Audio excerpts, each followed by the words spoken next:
a few points that I wanted to mention about from last class, and there's only 2 points that I want to mention. One was that we did mention this point about proof, right? Like if someone's doing something wrong, or you think it's wrong, but they have a proof for what they're doing, and we said that, it's not correct for someone to just approach them and say, you're doing something wrong, or you're doing something whatever, right?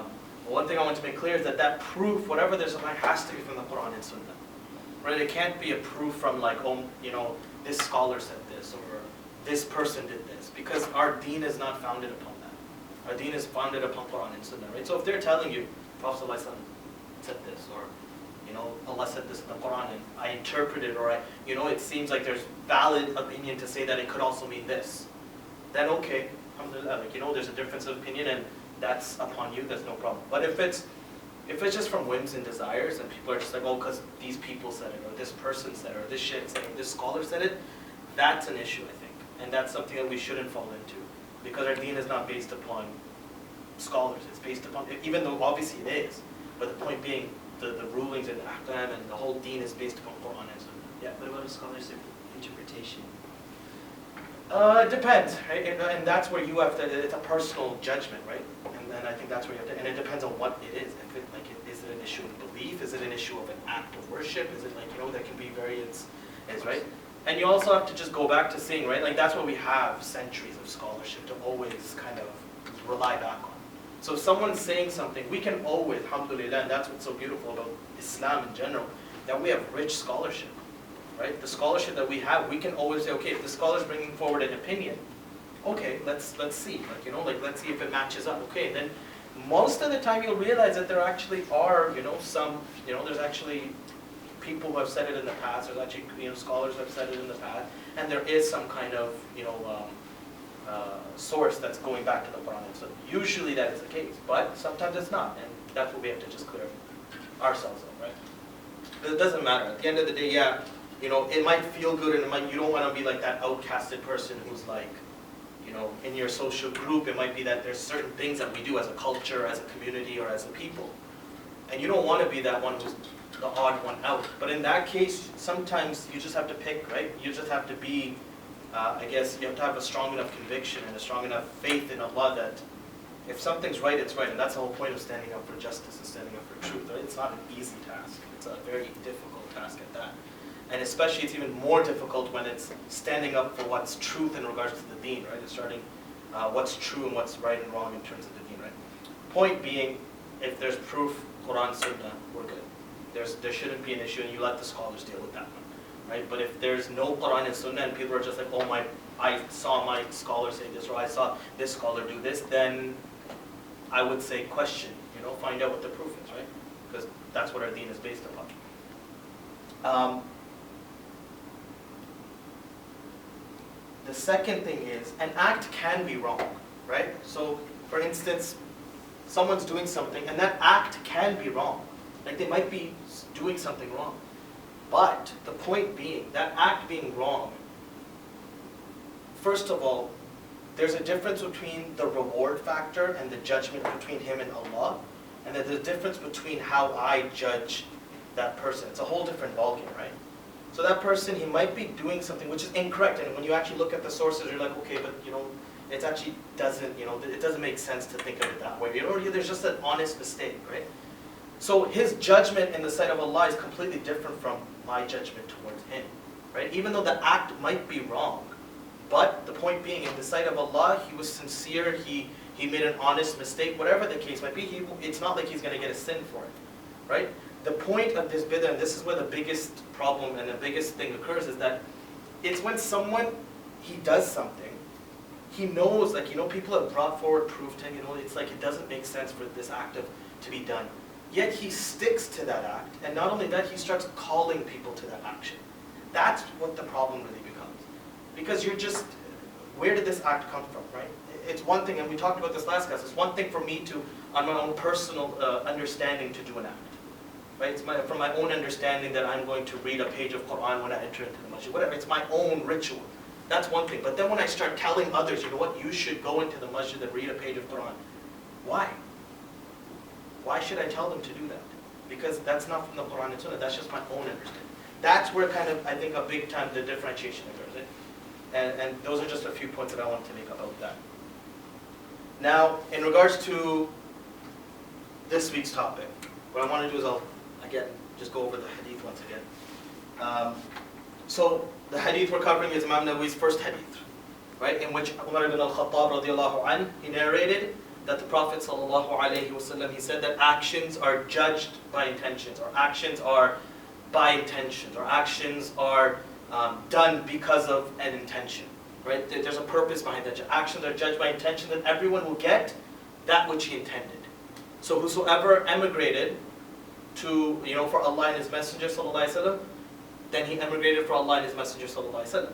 But whosoever emigrated to a land for some dunya, or for marriage, then he emigrated for that purpose. That was his reasoning behind it, and that's what he'll get, judged upon. Right? And we've discussed various things about this hadith thus far. Last class we ended off, we were talking about the different cases. And one of the cases happened to be the talk about innovation and bid'ah. The next case that we were about to talk about was, if does anyone remember, was what? Do you remember? It was the Riya. Exactly. It was Riya. The case about basically showing off. Right? And inshallah, that's inshallah what we'll discuss in today's class, is this concept of Riya, and how dangerous it really is, and how important it is for us, for every Muslim, to really pay attention to this aspect, or this critical disease that can enter into anyone's heart, really. It can enter into anyone's heart. Because, when it comes to this topic of intentions, the scholars would say in the past that they wish that there would arise people from amongst scholars who would dedicate their lives to teach intentions, to teach this topic of intentions.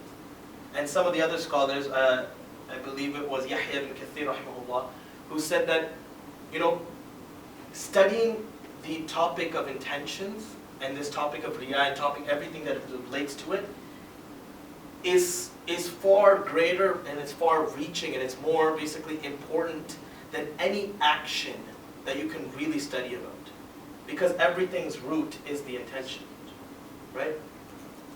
So there's a lot of stuff we can discuss, and already, how many classes have we had? I think 3? This is our 4th class? This is our third. This is our 3rd class. And Wallah alam, I think there might be a 4th class, depending on how far we get, just on this one topic of Riya.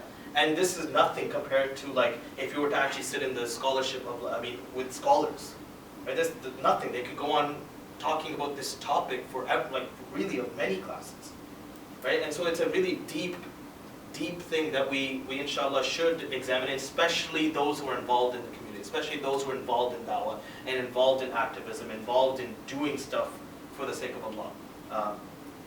Because, like I said, it can be the thing that destroys our deeds.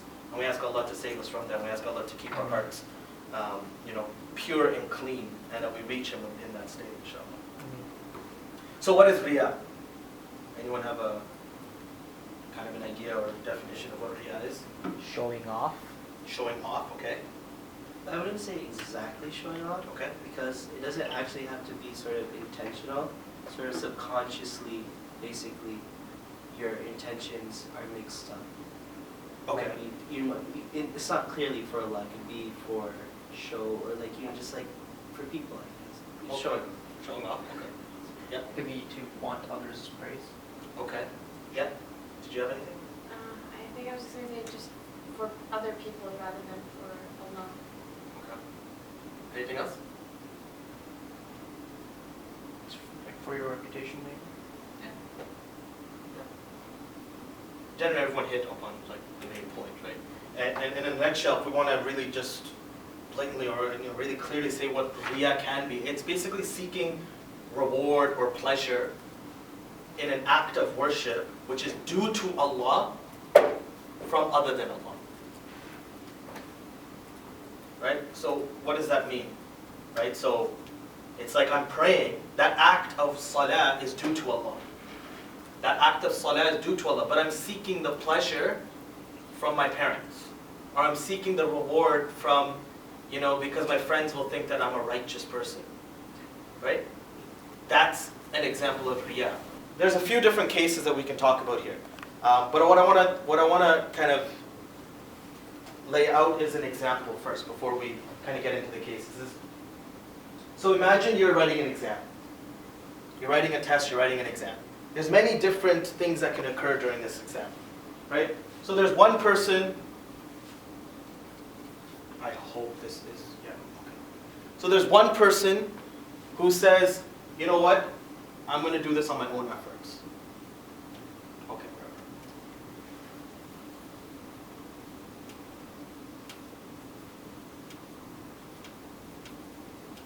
okay, this is pretty dry. So he's going to do it on his own efforts. That's one person. Another person is, he says, you know what? Forget about my own efforts.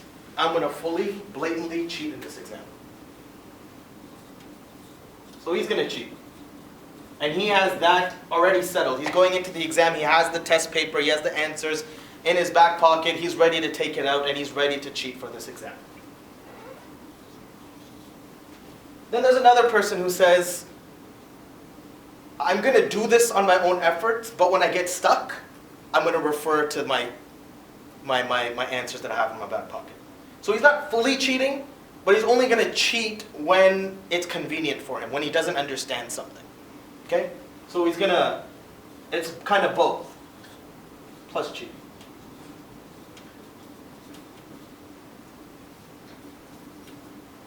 And then there's a fourth person.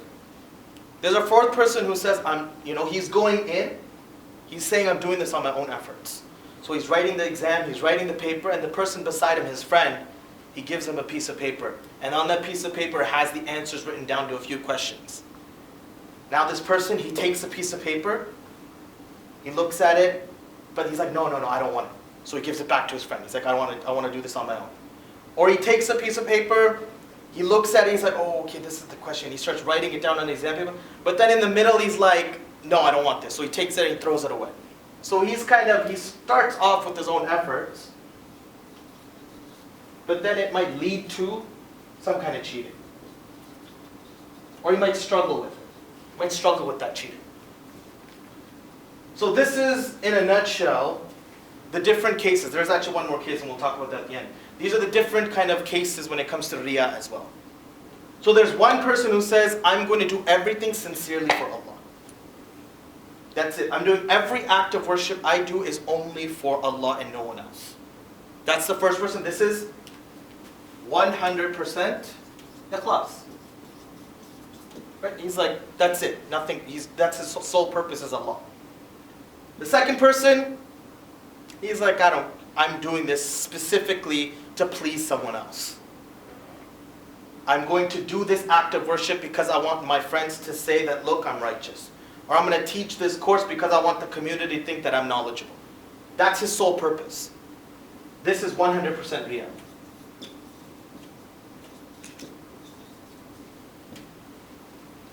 Then there's a third person. He says, I'm going to teach this course with the intention that I'm doing it for Allah, but I also want people to think good of me. I want both. I want the best of both worlds. I want the dunya to think good of me, and I want Allah to think good of me. This guy's 50-50 in his dealings. And then there's the last person who says, no, he starts the act of worship, and he says, Allahu Akbar, this is for Allah. And then in the middle of his salah, shaitan comes to him, whispering, oh, look, your parents are watching, you better elongate that ruku. Oh, your friends are watching, they just walked in, be careful. Oh, that's a long sujood now, right? So he's really getting to you. But you're struggling now. Sometimes you submit to it, sometimes you don't. Just like the example, right? Sometimes you cheat, sometimes you don't. You're throwing it away, you're struggling with it pretty much. Okay? So these are the first four cases that inshallah I want to touch upon. And obviously we've already kind of discussed, I'm not going to touch upon the first case, because inshallah we generally understand that, is that it's for Allah. The second case is where we're going to start off with, is when you're doing something completely, purely showing off. And what does this mean? Right? What's an example of this in our day-to-day lives? I gave some, but what are some more just really in your own experiences where you could purely be doing an act of something that is due to Allah, completely for other people. Fasting. Fasting. Okay. Praying. Definitely. Volunteer work. Yes. Being in MSA, Reading the prayer. Yep. reading, reciting Quran. Growing out your beard. Participate in QPC. Rolling up your pants. That's, Wearing the hijab. that's interesting, yeah. Mhm. Miswak. Yeah. Miswak. Yeah, I was like, Oh, okay. oh, mashallah, guy. Put it Puts it in. in his back pocket or something, everyone sees it. Beard. Growing your beard. Saying a lot of inshallah, mashallah. In your speech. So So then put it in Arabic. Arabic accent. zikr in front of people. Hmm? Like doing zikr in front of people. Like Okay. saying Subhanallah, MashaAllah, it's good. Accenting your eyes to make people Right. When you start looking at it, it can get very detailed. It can get very intricate to the smallest of things that we do sometimes on a daily basis. Even wearing cologne. Sometimes. Right. Yeah. You specifically wear a certain thing. You specifically wear a certain hijab. You certainly wear a certain shirt. You do something specifically for people, whether you should be doing it for Allah.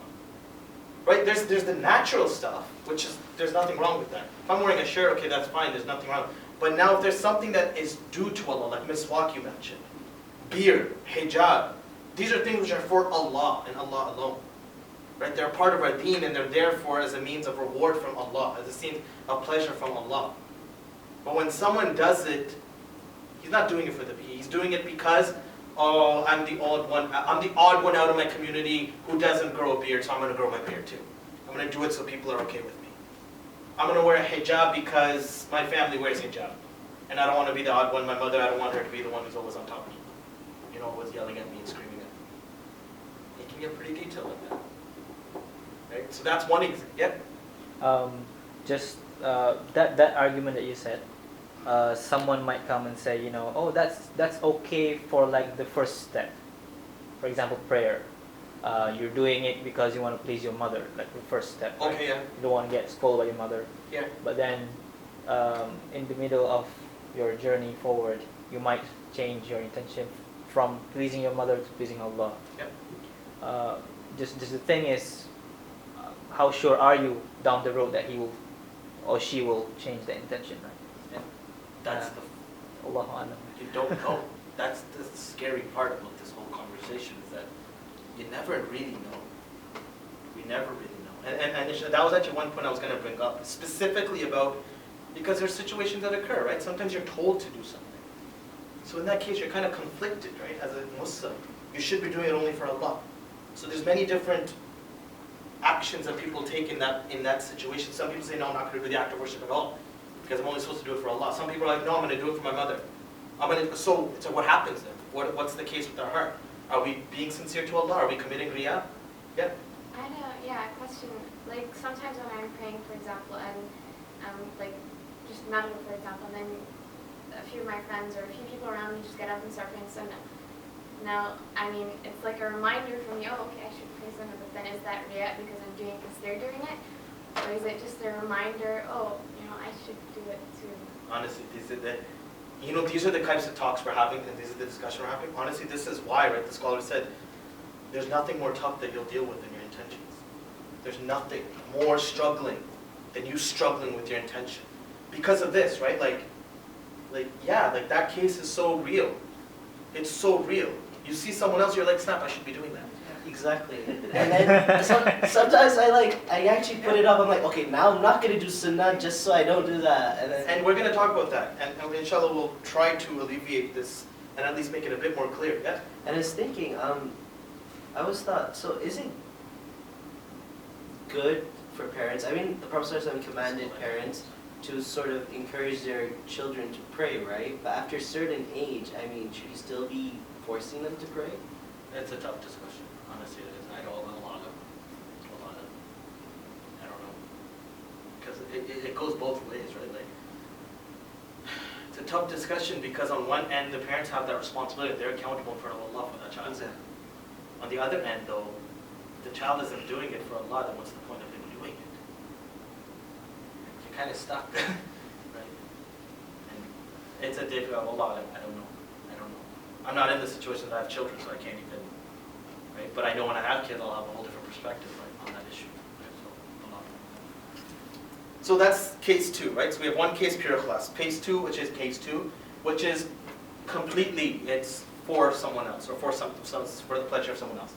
Case 3 is the 50-50 case, where you're doing it to seek double, like basically get the best of both worlds.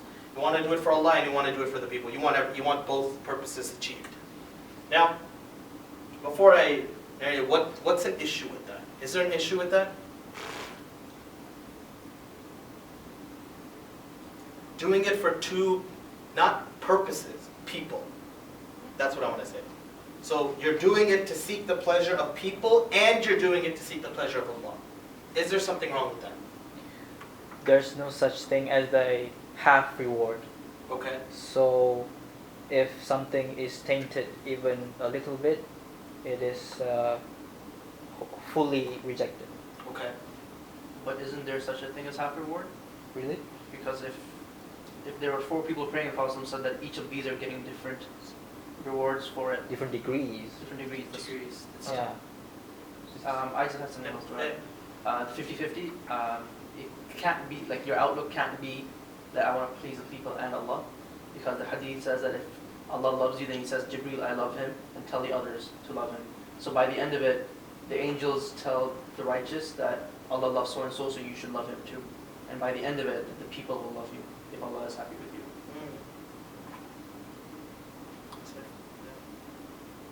What's the point, right?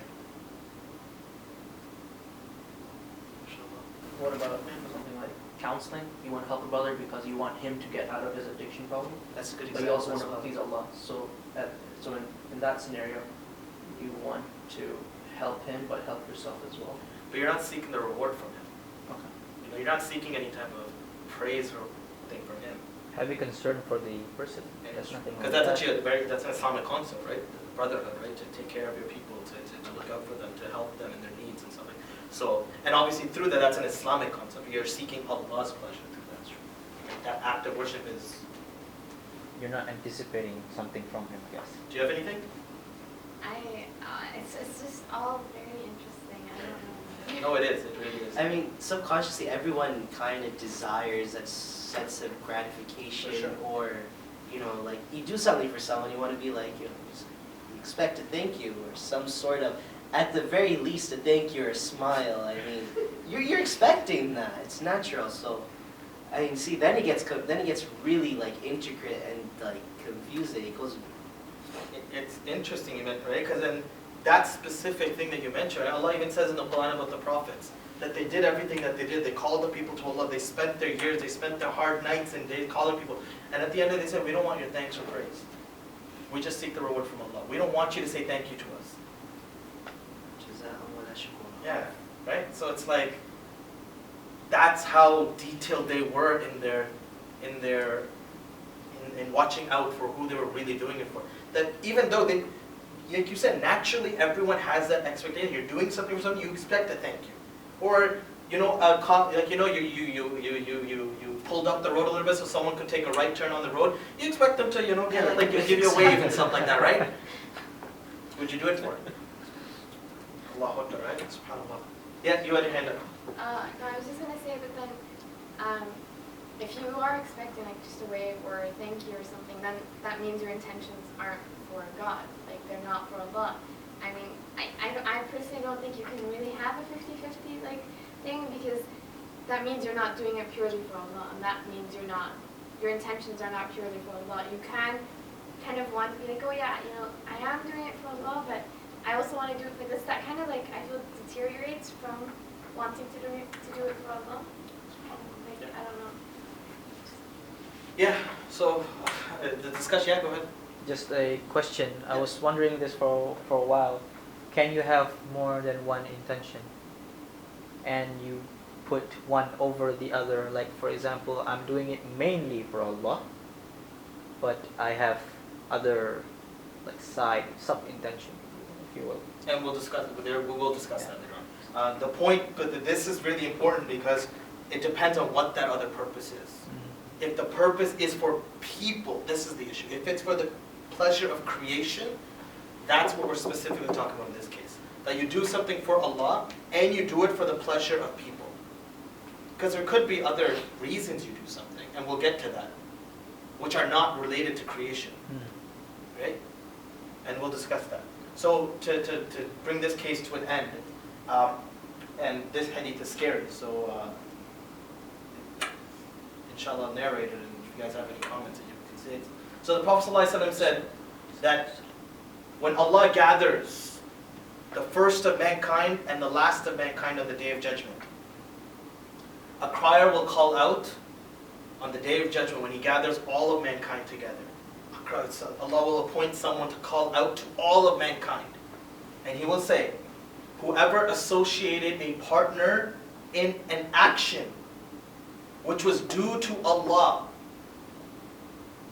then seek reward on this day from that person from that partner you associated with Allah.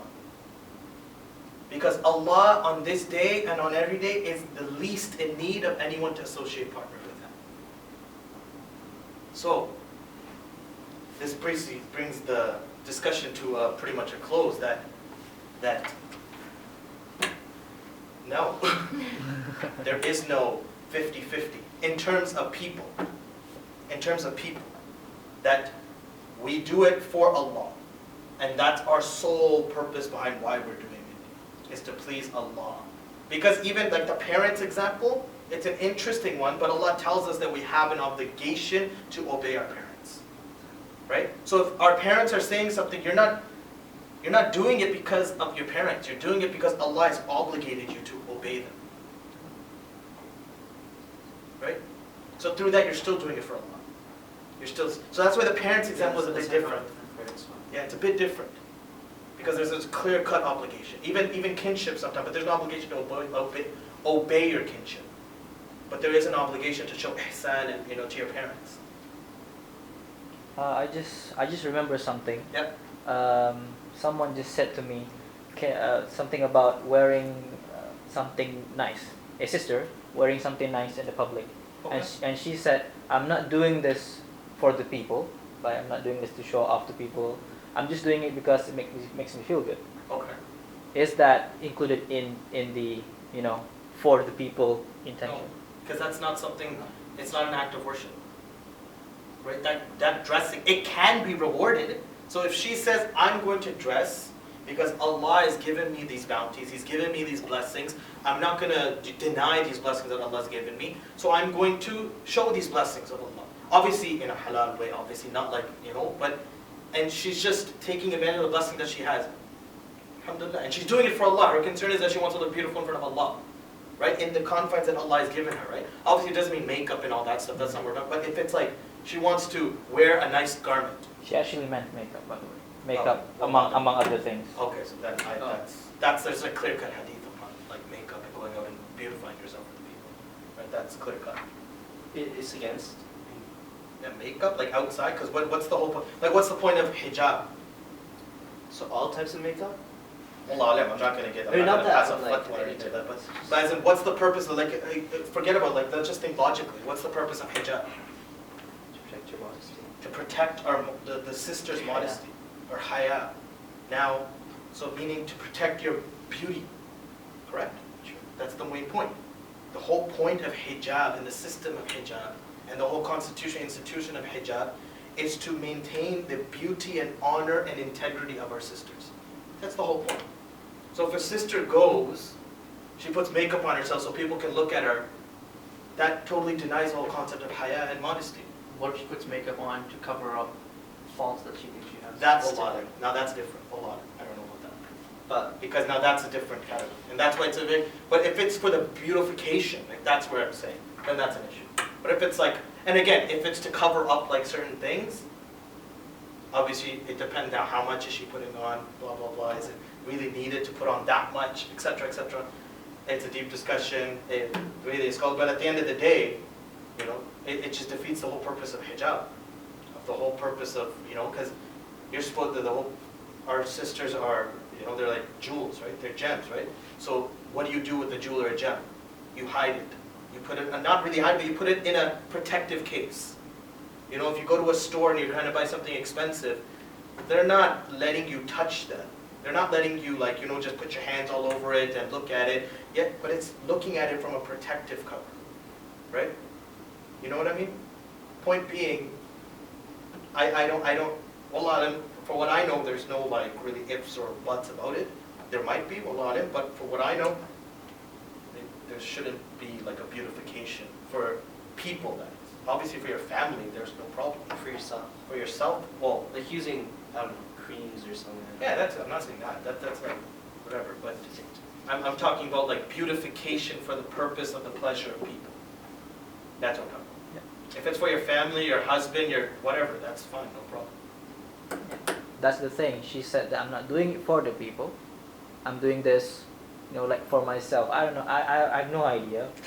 Well, here's the Women thing. are complicated. No. But he said I'm wearing something nice, this makeup, not to show off to people, just Because she wants to do it, or because, I and wanna this feel isn't just good or something, I her. don't This know. is the brothers too, right? yeah. Brother wants to wear something, wants to do Yeah, something. I was about to say that. What about like, does this apply to brothers as well, using hair gel or something? So, I don't use hair gel. Wallahu No, alam. it's a good question. that's Wallahu right. alam. Seriously, I mean, I don't- like, I don't you know. Like, in protecting terms your of- hair as well, because you're trying to, hair gel is just like kind of beautification.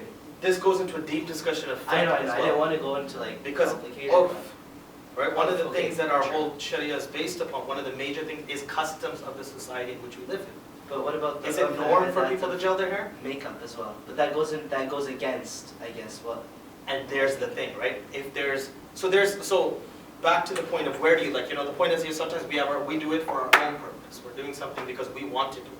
It's not to please people, it's just because we want to do it, right? So what does Allah say in the Quran? That there's no compulsion in deen, right? That there's no compulsion in religion. And this is an ayah that's used so much that, you know what? I'm a Muslim, there's no compulsion upon me. If I don't want to pray, guess what? There's no compulsion on me. If I don't want to wear hijab, no compulsion on me. Right? And this is used like this, in this manner. But guess what the ayah is referring to? In what context is the ayah talking? It's talking to the disbelievers. It's saying to the disbelievers, there's no compulsion upon you to accept this deen. However, once you accept this deen, you're limited. You are bound by the rules of what Allah has set for you. Right? It's like you're going to an interview, right? The employer says, these are the conditions. At this point, you have the ability to reject or accept. You haven't accepted, you're saying, okay, I'm looking over the guideline, looking over it. Okay, I don't think this is for me. Okay, fine, that's your decision you made. Great. No compulsion upon you. But the second you say, okay, I agree. I'm signing my name on this dotted line. Here you go, my contract is set firm. Great, alhamdulillah. Now if he says, I'm going to come in at 10 o'clock, I'm not going to wear a dress shirt, I'm going to not come to meetings, I'm going to do whatever I want, I'm going to work from home, when that's not the, he's going to get fired. He's not abiding by the guidelines and what he signed on himself. Same thing, right? There's a concept of submission, which Islam is all about. It's submitting your desires, your whims, your ego, your everything to what Allah and His Messenger ﷺ want of you. So to that sister, to that brother, to whoever it is, who's saying, I'm just doing it for myself, if it's within the confines of the deen, alhamdulillah, go ahead and do it, no problem. And that's that, right? Yeah. Hadeeth, what does it say about say you can't do it? It said, seek out that which benefits you, and never say that you can't do it. That you can't seek that which benefits you? Yeah, like I can't do Okay. it. Or, you know, that you go after it, basically. That's the whole point. That if there's something that benefits you, education, some kind of skill, whatever it is, right? If it benefits you as a human being, go for it. If there's no limitations within the deen of it, there's no not limitations, but there's no boundaries, or there's no something that says that's haram or whatever, then go for it. But if Allah has said clearly, there's a reason behind it, or if the Prophet ﷺ has said something, there's a hikmah and a wisdom behind it. So it doesn't matter what it is, right? It doesn't matter if it's makeup or whatever it is. It's just, are we truly submitting ourselves to Allah at that point, when we're having that kind of discussion with ourselves? Right? Or we, like, Ibrahim alayhi salam, think, and then I was watching one of his lectures these other days, and it really just stuck out to me, that, before having that discussion, let's go to the Quran and let's look at what Allah tells us about the different prophets and the stories that He tells us.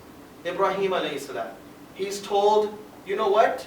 First, why don't you jump into a fire?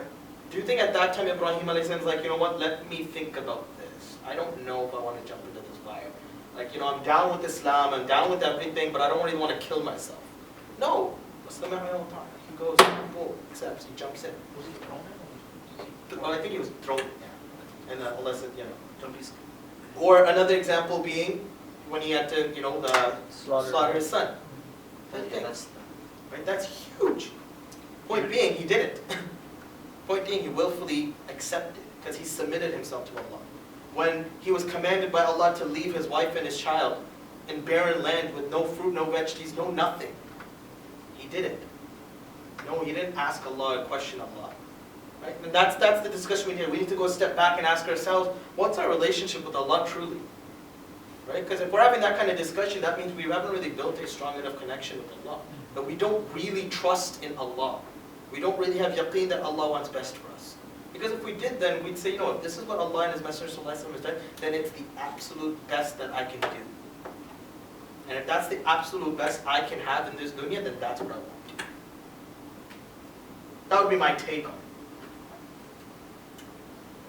So, that was case 2, right? The 50-50 case, or case 3? Yeah, 50-50 case. Yeah.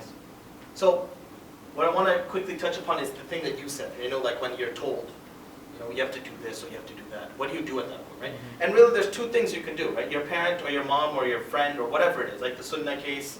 You know, there's many examples. There's 2 things that can happen. One thing is, let's say you prayed Maghrib Salah. You see your friends praying sunnah. So there's that thought that goes into your head that, you know what, I should be probably doing this. Now you stand in front of Allah, you redirect your intention. This isn't for people, this is for Allah. Yes, it was a reminder for me, but I'm not doing it for them, I'm doing it for Allah. Okay, that's the first thing. That's correct, Ahsan, you've done great, alhamdulillah. Then Allah has just made it easy for you and reminded you of a beautiful thing, and He's allowed you to come closer to Him through that act of worship. Right? But then there's another thing that you say, you just do it because the people are doing it. So you see your friends doing, you're like, I don't want to be looked down as the odd one out who doesn't pray sunnah. So I'm going to go pray my sunnah. That's the issue. Right? It's the same action, same everything.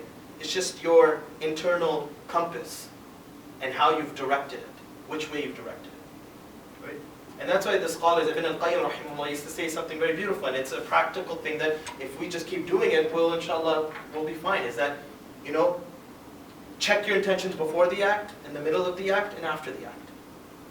Right? You're doing your salah, okay, first I'm doing it for Allah for sure, okay, alhamdulillah. Now in the middle of salah, Allahu Akbar, Ya Allah, I'm doing this for you, okay, Allahu Akbar. You know, you're rechecking your intent. After the act, you're done, you're like, okay, I did this for Allah, okay, and you're just constantly checking yourself. And if you're in that state of constantly going over your intentions, inshallah, you'll be fine. Because that's a state, that's the status, that's the sign of a true believer. That he's at least struggling with it. People who don't care, they're not struggling with their intentions. They don't care, right? But if you're a true mu'min and you're actually struggling with your intentions, that means at least you care. At least you're trying. And that's a sign that you're a believer. Right? To yourself at least, inshallah. Okay? So, case 4, which is the last case, right? Yes. We've done 3. Okay. Now this is where you start praying. You start teaching. You start doing this IW. You start giving da'wah. You're doing it for Allah. That's your sole purpose behind Allah. Then in the middle of, you know, you're teaching that class and someone says, you know, after the class someone says, man, mashallah, that brother was, you know, he did a really good job. Or, you know, man, he's a good da'i. He can really, you know, speak to people. And it starts getting to you in your head. You're like, snap, you know, I am good, mashallah.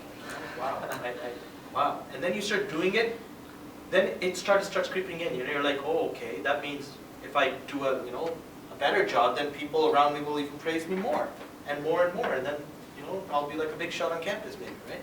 So then this is where things get very interesting, right? Because there is no clear guideline, right? Like you said, if there's even a small bit of an act that is tainted, the whole act, right, is done.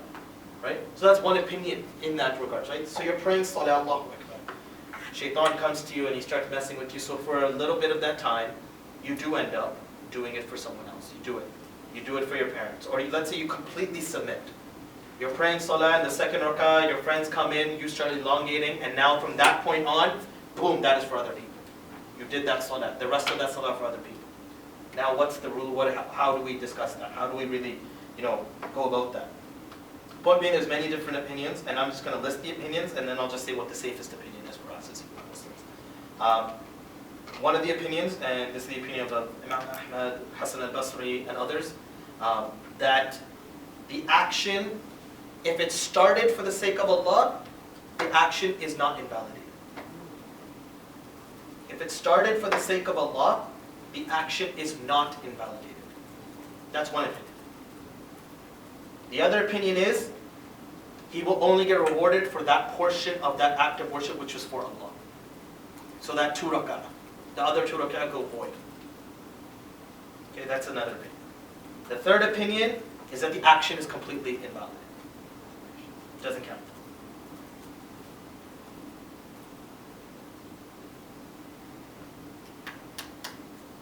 Which one's the safest for us to go with? Opinion 2? Safest? The The safest. safest would be the third. Yes. But ideally, optimistically speaking, I'd like to think that the First second one, well, You'd want the first one. ideally the first one. Right? But safest, because we don't know. These are, again, there's no clear cut, this is the way it is. These are interpretations of different people, different scholars, that they think this, they think that. And there's groups of people behind these opinions, right? Group of scholarship behind these opinions. Point being, me as a Muslim, I'm going to stand in front of Allah. What do I care about most? Me being free of Riya in my heart. Me being that, I'm going to raise the mark and say the action is invalidated if I do it for someone else, even for a little bit. Point being is, if I do the act and I submit to, this is the point, if I actually submit to that Riya, so that waswas comes in, you're doing it for the people and you submit to it, my theory would be that I'm going to assume that this act is invalidated, because that's the safest route for me. I can go back and pray, alhamdulillah, no problem. I can go back and pray. And I can go back and reestablish my relationship with Allah, and I can do that act better. Right? But I have to stand in front of Allah. I'm not saying that is the correct opinion. I'm not saying that is the best. I'm not saying it. I'm just saying for me as a Muslim living in my life, that's the opinion I'm going to adopt for me. But obviously then what happens, right? If you struggle with it, but you tame it, then it's okay. There's no problem in that case, right? So if shaitan comes to you, whispers to you, but you're like, like I said, you stick it, right? Tell shaitan to stick it, get out of here, right? Then it's okay, there's no problem. You're struggling with it, you're going with it, you're still doing it for Allah, you're practicing, you're really trying to control yourself, you're doing it for Allah, then alhamdulillah, no problem. But the point is, if you submit to it, that's a whole different thing. And that's why I think it's safer for us to say no, it's invalidated for us.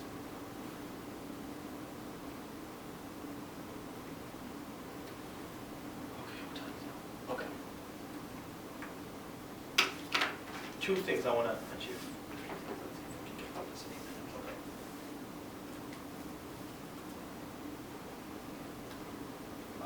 Okay. So, I want to go over this quote, and this is honestly a very deep quote, and inshallah we'll maybe end with this discussion, and we'll discuss some later things next class, inshallah.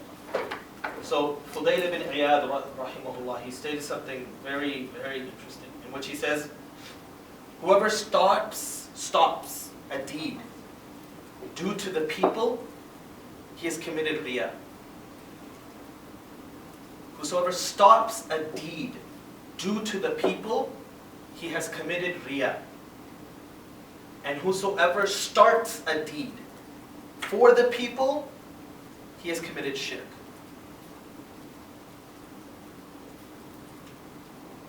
It took me a while to get this into my head, because I've read this a while, and every time I look back at it, I'm like, man, I don't get it. That's Hadeeth? No, it's a statement of the scholars, of one of the early scholars. Now, what does this mean exactly? Any ideas? Any assumption? Well, we talked about Riya being doing things for the intention of, other than Allah. Okay, so basically, when you're stopping a deed due to the fear of people, it's like kind of believing in the fact that you are doing it for someone other than Allah. Okay, the shirk part is because you're, I guess, associating a different, You're Yeah, doing an act act of directly worship. for someone else. Exactly. But that's pretty much, and it's the Riya part which is interesting. I can't really explain it. Yeah. What if you're like doing a good deed and then you stop because the people around you, like, I mean, for example, living here and no one wears the hijab except for you, and you take it off because you don't want to be the odd one out. Is that what is meant by it? That's one possible Yeah. scenario. And like, That what- you have a consistent habit, let's say, of praying, and I'll use a very simple example. You have a consistent habit of praying your sunnahs. Okay? You pray your sunnahs. That's your consistent habit. Then you for sure pray your sunnahs. You come on campus, and there's a lot of brothers in the prayer room, or there's a lot of sisters in the sisters' room, prayer room, and you tell yourself, I'm not going to pray my sunnah today because I don't want people to think that I'm righteous. Out of the fear of Riya, you commit Riya. You stop an act of worship because you're saying, I don't want people to think good of me. So your fear is Riya, but you've actually fallen into Riya because of that very thing. Right? Sometimes it can be for Allah, right? Pretend the prayer room's packed. Prayer room's packed, there's brothers waiting, there's sisters waiting to pray. They're fun. You tell yourself, you know what, I'm going to hold off on my sunnah because these brothers are getting late and they need to pray their fard. Okay, alhamdulillah, that's for Allah. You didn't stop that act of worship because of people. You stopped it because there was a situation. You're trying to help your brothers in that case. Right? But a whole different ballgame when you're saying, I don't want people to think good of me, so I'm going to stop this act of worship. Yeah? So are you saying it's like faked humbleness? Yes. Fake humility. Yeah. Fake humility, exactly. Yeah. But what if you feel as if you just can't control yourself, that you can't control your intention? Keep struggling with it until you die. Seriously. No joke, and that's the whole point. And you know, we're discussing this, and you feel that when you start talking about it, you're like, it can get very, very, very, very tough. It can get very, very, very difficult. But that's the point. That's why the scholar said they never struggled with anything more than this intention of theirs, because it was constantly eating at them. And you're talking about scholars who dedicate their lives, right? It wasn't like they're talking like, oh, I'm doing school and I'm watching TV and I'm going to a movie and I'm dedicating a little bit of time to my MSA and dedicating a little bit of time to, activities outside. No, it's called they woke up, they prayed the Hajj, they woke up, they prayed Fajr, they were reading, they were studying, they were doing their ilm, they were teaching. This is their whole life. And still they said they struggled with nothing. Right? This is life. This is life. Right? Don't let that be a reason to stop a deed, right? Because something I left out in this quote, and actually I'm going to say it again just so to complete the quote, he says, whosoever stops a deed for the people, he has committed Riya. Whosoever does a deed for the people, as in for the pleasure of people, he has committed shirk. And in between that is ikhlas. And in between those two is ikhlas. Meaning, you're not stopping ever a deed for anyone but Allah. And you're not doing a deed anytime unless it's for Allah. It's a tough quote to swallow. And it's really deep. It really is very deep. Very deep. What was the name of the scholar? Fudail ibn Iyad. Yeah. He's a scholar, right? Yes. He's not a sahabi. No. That very possible. I don't know what generation, to be honest with you. But he is one of the earlier scholars. Earlier generations of Arab scholars. Yep. Well, what if you start a deed and then you feel like you're doing it for the wrong reasons?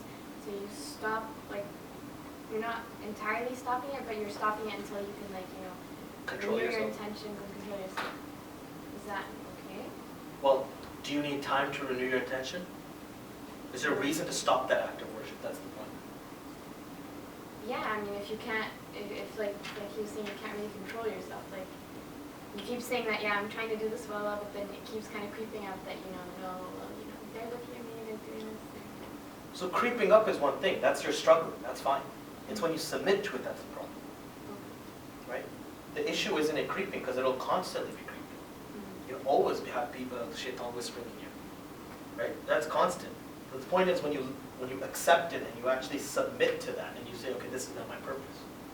That's the issue. I don't think there's any reason to stop that act of worship. Because you don't ever want shaitan to laugh at you. because he succeeded in what he wanted to do. Right? He stopped you from worshiping Allah. That's exactly what he said. He's going to come to you from every which angle he can to destroy you and to not make you amongst those who worship Allah properly, or not make you amongst those who are righteous or sincere to Allah. Right? So that's the way. You don't want to give shaitan victory. So forget about you, shaitan. I'm going to keep going. Yeah? I think I should have asked this earlier. You said Riya is pertaining to an act of worship, right? Something that, yeah, okay, yeah, go ahead, yeah. Isn't everything essentially an act of worship? Yeah, it can be. So there's like natural acts, right? There's things which are not defined within our deen as any kind of an act of worship, i.e. like salah or like any sunnah or anything like that, reading Quran, things of that nature, hijab, beard, all this stuff is within the confines, right? But we're talking like, then there's normal acts, me going to sleep, me opening the door for someone, right? Me doing this, me doing that, right? These are all things which are kind of, they're just regular day-to-day acts, which can be acts of worship if they're done for the sake of Allah. But that's, I think, a different, I don't think that's what Riya is specifically, because when Allah talks about Riya, He talks about it in acts of worship. Even like when He's talking about it in Surah Ma'un, right? That there's those who stand up and they delay their prayers, right? And then Allah says that they're seeking attention, right? Or they're showing off in their deeds, right? They're showing off. Something like that. So they can be seen, I guess? Yeah, so they can be seen of men, I think, yeah. So if we do that sort of acts, like day-to-day acts, not for Allah, is not considered Riya? Day-to-day acts, so like sleeping or like sleeping, opening the door, driving. Yeah, hold on. I don't see how it can be, right? Because you could have I drove here, or you drive to work sometimes, and it's not for sometimes you're driving to work for work because you get to work. That's your purpose, right? But you could make that an act of worship, right? So it can be a plausible law. I don't see how it can be. It could be pride though. Like let's say you drive a really fancy car. Yeah, now you're getting to materialistic stuff. Exactly. Okay. So, two more things that I want to mention, and we'll finish on at least this section, and then next class we'll talk about the dangers and what are the solutions around this problem. Okay. First thing is, okay, so what do we do in the case of, let's say you are a nice reciter, you are an excellent da'i, you are someone who is good and Allah has given him a skill in something good, right, for the people. And someone comes and praises you for that. Man, mashallah, you are a good khatib. Mashallah, you are a good da'i. Mashallah, you have a beautiful voice. Someone praises you. What do you do in that case? How do you react to that? Say Alhamdulillah. You Okay. redirect it, everything's from Allah. Okay, good. It's from Allah. Right? Well, because sometimes they can get to us too, right? And that's why it's tricky. Like in a hadith, and this is why it's important, because we sometimes forget this as well, that the Prophet ﷺ said that someone coming and giving you, they basically thanking you or praising. Obviously, the Prophet ﷺ also said praising your brother in front of his face is like throwing death in his face, right? But also he said that this is an early sign of glad tidings for the mu'min. What? For the mu'min, an early sign of glad tidings, meaning reward of pleasure, basically. That if someone's coming and saying, good job, mashallah, that was well, this is a sign from Allah that this was something good as well. In terms of religious matters? I don't know the comment. I'm assuming, yeah, in terms of like that, right? It's a good sign for them, right? So you have to kind of balance those two out. That one is, okay. And this is where the believer always stands. The believer always stands between two things. He's fearing the acceptance of this task. He did something, he's fearing, he doesn't know if it got accepted or not. But he's hoping and he's begging that Allah does accept it. So he's fearing that it'll be rejected, but he's hoping and begging Allah that it does get accepted. He's always between those two. He's fearing the rejection, but he's hoping for the acceptance. He's hoping that Allah will accept it. He's always in between these two kind of pillars, or these two kind of emotions with any act of worship. So point being, someone praises you for an act of worship or something that you've done well, whatever it is, right? There's two things that can happen. Either you can be proud of it. Pride can enter your heart because of it, or humility can enter your heart because of it. Pride can enter your heart because you let it seep into your heart and you let yourself think that you are something good. Humility because you say, Alhamdulillah, it wasn't from me. It was actually, everything is only from Allah. It's only from Allah. Right? So that's a slight thing. And then the last thing was what do you do? It's kind of, I would say, yeah, like 3B maybe. Yeah, maybe a subset of case 3, which is 50-50. But now let's say you have an act, you're doing something, but you're not doing it, you're doing it for Allah, but you're doing it for some other purpose as well. So let's say, so a simple example is the famous, you're teaching the deen, but you also have the purpose of earning an income. Dual purpose. Dual purpose. Does this fall into the same category as Riya? No. What if you're doing some kind of act? So let's say you're teaching, or I think teaching. Yeah, okay, yeah, you're teaching. Let's say for credibility.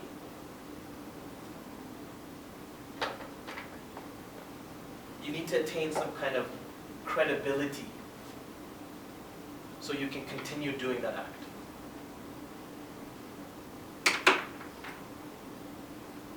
Well, credibility does come from the people. It does.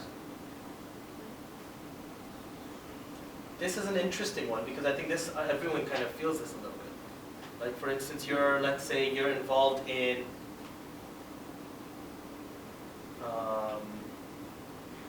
You're a motivational speaker, maybe. maybe a motivational speaker. Yeah. The more you speak. The more you speak, the And more then- credibility you attain, the more you get to benefit the people. The more you get to spread that da'wah for the sake of Allah. That's one way of looking at it. Or let's say you are someone who is a counselor. You're a counselor. You need credibility. You have to have a track record. Getting a PhD. You need to have some kind of track record that says, okay, look, I'm credible. I've done counseling for these many, I've counseled these many people, I've done this, I've done that. And that's the reason why you're doing it in the first place. Is so you start by doing it for credibility, so you can keep doing it for the benefit of Allah. I'm just throwing it out there because these are real intricate things that I think a lot of us might have in the back of our heads. I thought it was pretty clear cut because you're just trying to excel in your field, and you're doing that for the sake of Allah, and it's just the circumstances in that situation which require you to gain the credibility and trust of the people. The more popular you are, for example, the more people you'll benefit. Like Hamza Yusuf, Hamza Zordis, those types of people, I mean, when they give da'wah to people, they do it like, I mean, they convert people all the time. It's not only because of the way they deliver, it's because of their credibility. People know them by name. I mean, just Kamal al-Makki, I mean, he's considered the black belt of da'wah. I mean, that reputation which he carries helps him in conveying his message. So I mean, that's my take on it. And everyone, there's no right or right. Like I have no answer. Like, I'm just discussing it because it's an issue, right? And it's something that's crossed my mind, right? Because like you said, right, credibility comes from where? The people. The people are the ones giving you the Exactly. There's credibility. no way around that. Yeah, and that's the thing. Is it something that's standard? Like, is it something that, are you seeking something above and beyond, or is it something that's pretty normal, like having a degree on the back end? Like, you know, Wallah alim, I don't know.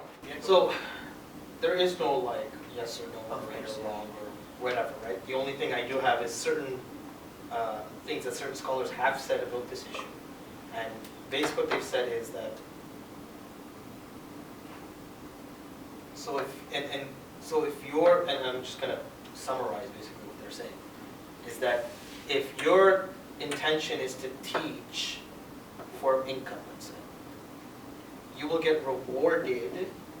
Basically, your reward will come down depending on, like, basically how much of your intention was leaning towards the money compared to how much was it for Allah. That's what some scholars say. So, like, if your intention was, okay, 50-50 pretty much, then you'll get rewarded 50%. That deep. Right? If your intention was 80-20, then 80-20. Some opinions, right? Yeah, and then others have said, okay, if he's doing an act of worship, or if he's doing an act, whatever that act is, and he's not seeking it, he's seeking the pleasure of Allah, but someone, gives something to him, a payment, a gratuity, whatever it is, right? And he accepts it, there's no harm in that. Because he wasn't doing it for that. He was doing it for Allah, right? Point being, it's that you just have to make sure that you're really, truly doing it for Allah at that moment, right? Whatever the case is, whatever that sub-clause might be in that intention, you just have to make sure that it is truly, it's not like if that sub-clause wasn't there, you're not going to do it. Like, you just have to make sure that it's truly for Allah, right? Because if it's truly for Allah, that sub-clause, if it's there or not there, you're still going to do it, inshallah. If you can, that is, right? If you can't, then obviously that's a different situation. If you can do it, you're going to keep doing it. So you just have to continuously tell yourself that, no, this is for Allah, this is for Allah. And that is the main goal. And in fiqh, there's actually a discussion of, of those matters, like basically if there's something that is required within the deen, anything that's supporting that obligation becomes obligatory itself. Right? So, jama'ah, building masjids then is an obligation upon a community so people can pray in jama'ah in a masjid. Right? To support that act of worship. So if there's something else which is required amongst the deen, then in support of that, that also being like, then this is one discussion within usul al-fiqh, for the qawaid, basically the usul, the fundamentals or the Science. axioms or the signs. Axioms. Axioms? Principles of fiqh and how the understanding of our sharia is derived from, or how it's derived. And they say, so in the case of specifically teaching, they say, okay, teaching knowledge it needs to happen, right? Especially in these type of community, it needs to happen. People need to teach the deen. But if you're not paying those people who are teaching, then the teaching will stop. So in that case, then paying these people so they can continue to do this teaching it needs to be done. So then it removes completely, this discussion gets removed. It's not an issue of Riya anymore, it's an issue that you have to do to keep this cycle going. And that's also another discussion. So, what we've basically gone through today is those 4 cases today, or 5 cases if we use the last case that we just went through. We went through the case of, okay, well, you're doing an act fully for Allah, cool. You're doing an act fully for someone else, so 100% Riya. We went through talking about, okay, 50-50. What if you're doing it for someone else and you're doing it for Allah? Then we also talked about subset of that was, okay, if we're doing it for Allah, but we're doing it for some other purpose, which isn't for the people, but it's for like money, or if it's for credibility, or whatever that case might be, right? And then the last case was, if you start an act for Allah, but then Riya creeps in. What do we do with that case, right? So that's kind of what we went over today. Next class, which will be class 4, right? Class 4. I'm hoping we can finish this off, because there's 2 things which I just want to finish this section off with, which is the dangers of Riya. What are the actual implications of showing off in our acts of worship? 2, what are the solutions? How can we, if we're dealing with that issue, how can we overcome it? 3, what are the warning signs? Like how can we tell if we're suffering through this problem? Because the Prophet ﷺ said, right, Riya is more hidden than a black ant on a black rock on a moonless night. So if it's so hard to detect, how do we find it? How can we, what are some signs of us detecting that we possibly might be in this issue? And the last point I want to touch upon, in the last section of this hadith, is the concept of nasiha. Is basically is sincere advice. And how do we offer sincere advice, and what are the principles behind offering proper sincere advice? Because we've dealt with, there's a lot of things here that require sometimes that whole concept of giving advice. How do we deal with that? What's the proper way of doing it? What's the things around it? So that's next class. Inshallah, I'm hoping we can finish next class about all that. We end by saying Subhanaka. Subhanaka. Allahumma. Allahumma. Wa bihamdik. Wa bihamdik. Nashhadu an la ilaha illa ant. Nashhadu an la ilaha illa ant. Nastaghfiruka. Nastaghfiruka. Wa natubu ilayk. Wa natubu ilayk. Wassalamu alaykum wa rahmatullahi wa barakatuh. Wa alaykum assalam wa rahmatullahi wa barakatuh. Jazakum.